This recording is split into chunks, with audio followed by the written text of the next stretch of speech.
Hello dear students, welcome in ASC starter. Dear students, इस video में मैं आपको क्लास 7th का इंग्लिश का मिड टर्म का पेपर हुआ था, तो उसी को मैं यहाँ पर डिस्कस कर रहा हूँ ताकि आप अच्छे से अपने एग्ज़ाम की तैयारी कर सकें और आपको पता लग सके कि पेपर का पैटर्न कैसे होता है।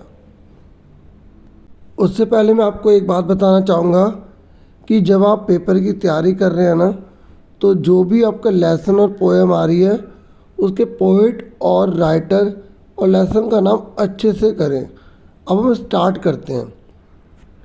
देखिए, इंग्लिश के पेपर में सेक्शन ए है ना, उसमें आपकी पैसेज आएगी और पैसेज को पढ़ने के बाद आपको उसके आंसर करने हैं।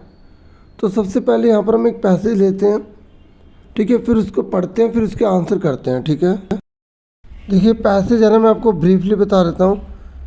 क्रिसमस का त्यौहार आ जाता है तो लास्ट मिनट होता है शॉपर का, वो घर जा रहा होता है और क्योंकि पूरी की पूरी जो बर्फ़ होती है ना वो ऐसे ढक जाती है, मोटी दीवार, जैसे हर जगह नमक पूरा घिरा हो यूएसए के अंदर। तो जो रे है ना, रे वो ओल्ड क्लॉक शॉप वाला होता है, ठीक है, उसकी दुकान खुली होती है। वो ओल्ड है, बहरा है, ठीक है, वो सुन नहीं सकता और तभी अपना काम वो फिनिश कर ही रहा होता है, उठ ही रहा होता है, ठीक है। तभी वहाँ पर जो है ना कोई उसकी शॉप में कोई एंटर कर जाता है और एंटर करने के बाद this was not a shopper, वो मतलब ख़रीदने नहीं आया होता। और वो देखता है कि दो मैन है, एक यंगर है दूसरा ओल्ड है, वो उसके पास आ रहे काउंटर में और उनमें बिल्कुल भी ऐसा नहीं है कि वो दोस्ताना बिहेव दिखा रहे हैं। और ये रिमेंड वो अलर्ट रहता है और बिल्कुल शांत रहता है और स्ट्रेंजर से जो है ना, वो स्ट्रेंजर से बोलते हैं कि हमें सारे पैसे दे दो। और ये बिल्कुल भी आर्ग्यू नहीं करता, मोबाइल में मैसेज कर देता अपने फ्रेंड को, ठीक है, और इन्फॉर्म कर देता है पुलिस को। और 5 मिनट में पुलिस जो है वहाँ आ जाती है, ठीक है, और चोर को पकड़ लेती है। तो रे बहरा होने के बावजूद भी इतना अलर्ट था, उसकी प्रेजेंस ऑफ माइंड इतनी तेज़ थी जिसकी वजह से उसने अपना बहुत अच्छा काम कर लिया, ठीक है, उसने अपने आप को बचा लिया, ठीक है, और दूसरे जो भी काम था उसको बचा लिया। अब आपको क्वेश्चन के आंसर ये सारे हैं, ठीक है, इनको ढूंढ के इसमें से करने हैं। अब मैं तो यहाँ पे सिर्फ आंसर पे टिक कर दिया मैंने, ठीक है, आपको थोड़ा वीडियो को पीछे करके फिर आगे करके आंसर पता लगाने हैं। अगर आपके सारे आंसर ठीक निकल रहे हैं तो आप बहुत अच्छा पढ़ रहे हैं, आपकी बहुत अच्छे से तैयारी चल रही है, ठीक है। चैनल को सब्सक्राइब लाइक जरूर करना है। मैं आगे अब आपसे सारा पेपर डिस्कस कर रहा हूँ, ठीक है। फिर पैसेज आएगी बच्चों, और देखो पैसेज में ही सारे आंसर मिल रहे हैं, बहुत आसान है। देखो मिलती जुलती पूरी लाइन देखना और आराम से भर देना, ठीक है। तो पहले का आपका सी है बच्चों, मैच कर लेना। दूसरे का आपका है डी, ठीक है। तीसरे का आपका बी, ठीक है। चौथे का है आपका ए, ठीक है, सुन रहे हैं मेरी बात। पांचवे का आपका है ए। देखिए, जो आपके सिलेबस में पैराग्राफ लिख रहे हैं या लेटर आ रहे हैं वो तो आपको करने हैं, लेकिन कई बार एडिशनल में ना स्टोरी राइटिंग आ जाती है। तो आप जैसे देख रहे हैं ना, पिक्चर बनी हुई है, तो पिक्चर को देखकर आपको स्टोरी बनानी है इंग्लिश में, ठीक है। तो इसके लिए आप पास्ट इंडेफिनिट सीख लो और आराम से स्टोरी बना लेना अगर आ जाती है तो। देखो, हिंट तो हमें दे रखी है कि पहले रेस स्टार्ट हुई, रैबिट आगे निकला, फिर टॉर्टोइस जीत गया और उसको मेडल मिल गया। तो इसी बीच में आपको स्टोरी देखनी है, ठीक है। अभी ग्रामर समझ लो फटाफट। अब ग्रामर में देख लो किसका कितना सही। देखो, लॉयन जो है प्लूरल है। देखो बच्चों, यहाँ पे ना लॉयन जो है ना प्लूरल है और प्लूरल के साथ प्लूरल लगता है, ठीक है। तो यहाँ पर क्या आएगा, हैव, ठीक है। उसके बाद यहाँ पर अब सुनो, यहाँ पर ब्यूटी ऑफ कश्मीर, और कश्मीर जो है खास चीज़ है, तो यहाँ पर दा लगाएंगे, ठीक है, दा। अगर आपको मैंने बताया था कि अगर ए से लेकर मतलब आ से लेकर अना खाली की अगर आवाज़ आती है ना बच्चों, तो वह एन लगाते हैं, ठीक है। और जहाँ का से लेकर गया तक की आवाज़ आती है वहाँ पर आपको जो है ए लगाना पड़ता है। बहुत आसान बताया था मैंने। तो यहाँ तो खास चीज़ में दा लगाते हैं, ठीक है।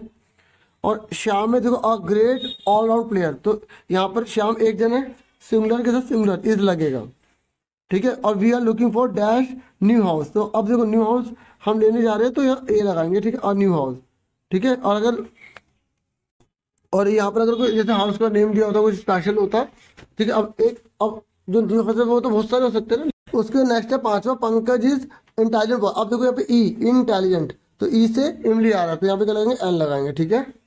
उसके बाद देखो छठा क्वेश्चन है, यहाँ पर आपको डिग्री का यूज करना था, तो young, younger, youngest, bad, worse, worst, far, farther, farthest, ठीक है। FARTHEST लगाना था। Important, more important, most important, hot, hotter, hottest. तो उम्मीद करते हो आपके सबके सही होंगे, ठीक है। और देखो चलो ये तो सही होंगे। अब सुनो, यहाँ पे अपोजिट वर्ड थे, मैंने आपको अपोजिट वर्ड भी सारे दिखा दिए थे, एक्स्ट्रा भी दिखा दिए थे। ट्रू का फॉल्स होता है, क्रूअल मतलब निर्दयी, जो किसी पे दया नहीं करता, तो काइंड, दया करने वाला। फ्रेश का मतलब ताजा, स्टेल मतलब बासी, पोलाइट मतलब बहुत ज़्यादा नरम, ठीक है, तो प्यार से व्यवहार करना। और रूड मतलब होता है गुस्से में हो जाना, इस तरीके से सही से व्यवहार ना करना। तो ये मैचिंग थी। अब सुनो, जो वर्ब आपको भरनी थी, देखो जो यूनिवर्सल ट्रूथ होते हैं ना, वहां पर वर्ब की फर्स्ट फॉर्म लगाते हैं, सिंगुलर के साथ सिंगुलर, सिंगुलर के साथ सिंगुलर, तो अर्थ से रिवोल्व लगेगा। जब मैंने आपको बताया था नाउ लिखा आ जाए, मैंने आपको बताया था ना नाउ लिखा आ जाए या दीज डेज लिखा आ जाए, बताया था ना, तो हमें ING लगाना पड़ता है, इज एम आर ING। तो शी इज पहले से लगा हुआ है, तो हमें प्रिपेयर का प्रिपेयरिंग कर देना है। क्या कर देना, प्रिपेयरिंग। आप देख सकते हैं लिखा है मैंने, ठीक है। और मिसिस एंड मिसेस सिंह, तो यहाँ पे एवरीडे लिखा है, क्या लिखा है, एवरीडे। और जब एवरीडे लिखा आता है तो हमें क्या करना होता है, अगर सिंगुलर होता है तो एफ लगा देते हैं, और अगर प्लूरल होता है तो सेम उतार देते हैं, ठीक है। देखो एवरीडे लिखा आ जाए, डेली लिखा आ जाए, रेगुलरली लिखा आ जाए, तो मैंने आपको बताया था क्या क्या लगाते हैं, ठीक है। और सेकंड फॉर्म कब लगाते हैं, अब आप में हो सकता है सेकंड फॉर्म आ जाए इवनिंग वाला, अगर कोई बच्चा देख रहा है तो।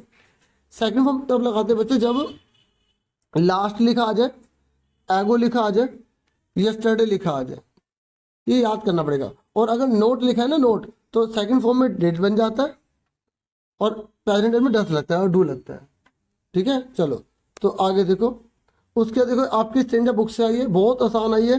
जैसे यहाँ बोला गया था, how many questions was the king seeking for, कितने ढूंढ रहा था, देखो साफ लिखा हो यहाँ पर, ये देखो ध्यान से देखो, ये लिखा 3, तो 3 ढूंढ रहा था वो, 3 क्वेश्चन लिख देंगे बस, यहाँ पे एस लगा देना। और फर्स्ट क्वेश्चन क्या था, ये देखो ये लिखा, what is the right time to begin something, पहला ये रहा, ठीक है, लिखा ना 3 थिंग्स वर, तो पहला ये रहा, तो ये मैंने लाइन डाल दी, ये लिखनी थी।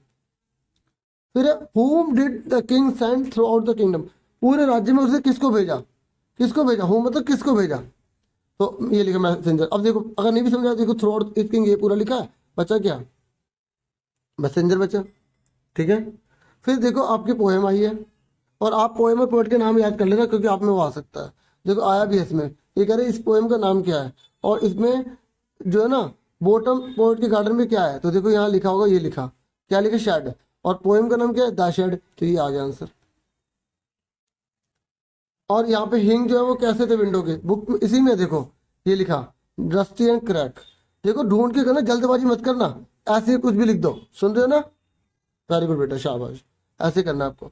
और I shall open the that door one day, ये कर मैं एक दिन दरवाजा खोलूंगा, तो इसमें क्या है, देखो यहाँ पोइट ना डाउटफुल था, ऑप्शन में डाउटफुल नहीं दे रखे हम, अब वो डर तो रहा था, तो अभी ये मेरे हिसाब से ये होना चाहिए, ठीक है, ओके।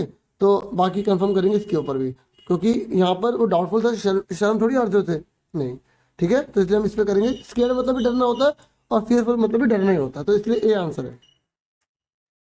फिर तो बुक के क्वेश्चन थे, वो आपने अपने लैंग्वेज में बना के लिखे थे, और मैंने आपको इंपॉर्टेंट क्वेश्चन भी बताए थे, तो आपने देखा भी होगा, आपकी काफ़ी हेल्प हुई होगी, ठीक है। तो अब टेक केयर डियर स्टूडेंट्स, खूब पढ़ो, देश का नाम रोशन